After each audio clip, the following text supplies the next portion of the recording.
Olá, você está assistindo a mais uma sala de entrevista. Desta vez nós estamos aqui com o professor Roberto Eloane, ele que é professor titular na área de Trabalho, Saúde e Subjetividade da Unicamp. Professor, muito obrigada pela presença do senhor aqui no nosso programa. E o senhor participou do painel hoje que falou sobre o mundo do trabalho e seus reflexos sobre a saúde e qualidade de vida no trabalho dos magistrados. Eu gostaria que o senhor comentasse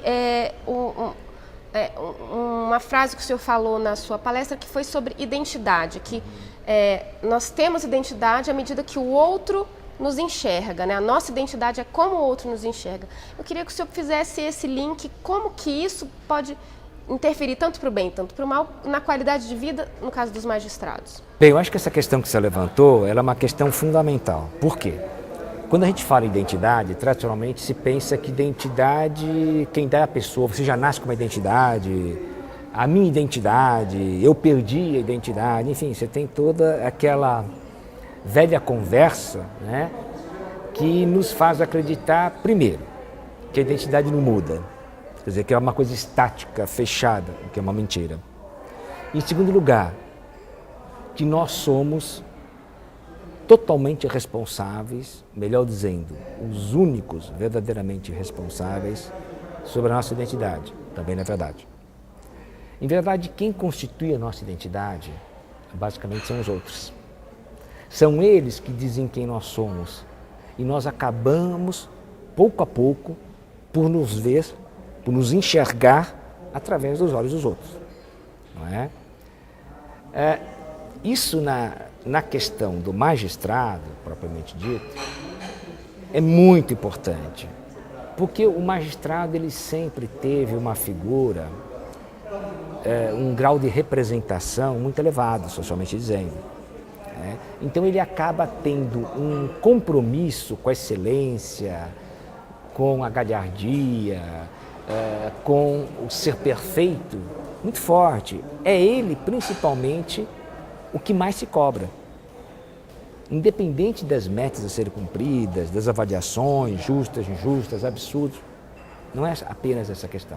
Essa questão existe e é objetiva, é concreta, é real. Mas, antes de mais nada, é ele que se cobra. E é por isso que ele adoece.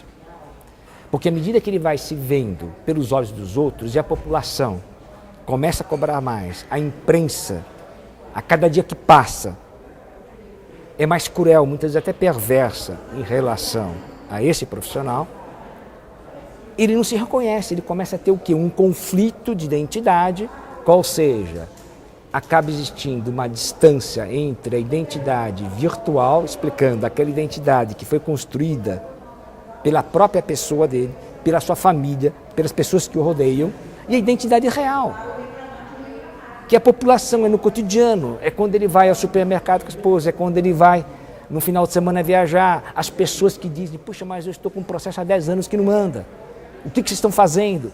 Veja bem, são situações, não é, que ele não consegue driblar. Então acaba tendo um gap, acaba tendo uma distância muito grande entre a identidade virtual e a identidade real, o que faz com que ele também fique um pouco cindido.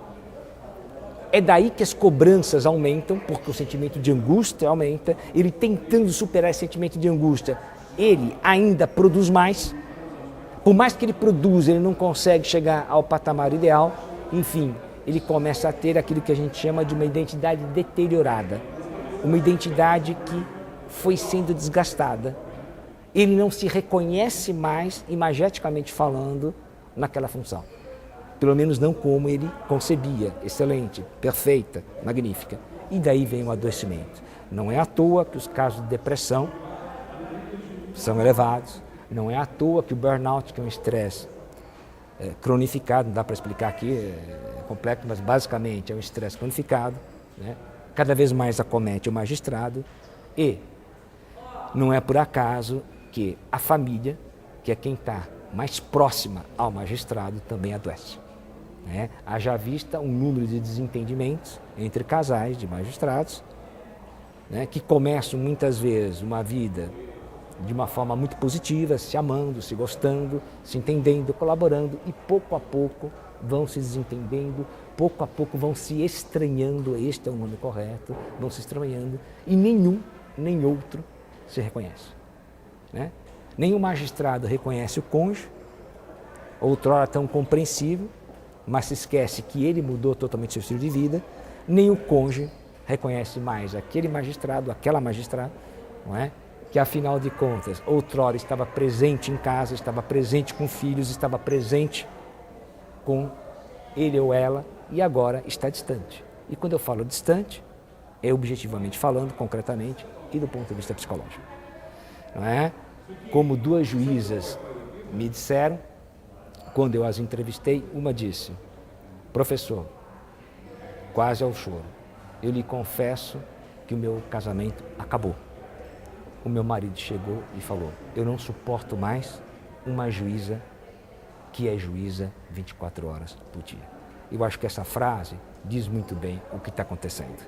Uma justiça que se pretenda ser justa, ela tem que cuidar daqueles que fazem justiça. Caso contrário, nós vamos ter um sistema simplesmente cada vez mais burocrático, que não produz justiça, mas apenas produz sentenças. Eu acho que é só. Muito obrigada, então, mais uma vez pela presença do senhor aqui. E para você que nos assiste, até o próximo Sala de Entrevista. Obrigado.